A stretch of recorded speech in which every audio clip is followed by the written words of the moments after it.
સુરતમાં ફરી એકવાર અસામાજિક તત્વોની દાદાગીરી સામે આવી છે। સુરતમાં અસામાજિક તત્વો ખુલ્લેઆમ દાદાગીરી કરતા હોવાનું છાસવારે સામે આવતું હોય છે। જાણે પોલીસને પડકાર ફેંકી રહ્યા હોય તે રીતે આતંક મચાવતા તત્વો દ્વારા કાયદાના લીરે લીરા ઉડાવવામાં આવતા હોય છે। ત્યારે આવો જ એક બનાવ ઉધના વિસ્તારમાં જોવા મળ્યો છે।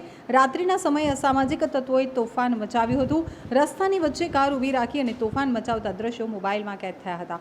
ઉધના વિસ્તારમાં આવેલ BRC પ્રભુનગરના નામે વિડીયો વાયરલ થઈ રહ્યો છે, જેમાં લક્ઝુરિયસ કાર GJ21 CD 2635માં ટીવી પ્રેસનું બોર્ડ મારેલું હતું। સાથે જ આ કારમાંથી ઉતરેલા અસામાજિક તત્વોએ જાહેર રસ્તા ઉપર ઊભા રહી અને ધમાલ મચાવી હતી।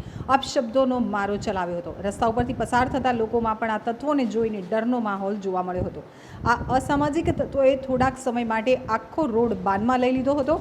લોકો સાથે બીભત્સ ગાળાગાળી કરી ગોળી મારવાની ધમકી આપતા આવારા તત્વો કેમેરામાં કેદ થયા હતા। તો ગાડીમાં મ્યુઝિક સિસ્ટમ ચાલુ કરી અને હાથમાં બોટલ લઈ જાહેરમાં ઝૂમતા લોકો વિડીયોમાં કેદ થયા હતા। આ વિડીયો વાયરલ થતાં સ્થાનિકોએ પોલીસ કાર્યવાહીની માંગ કરી હતી।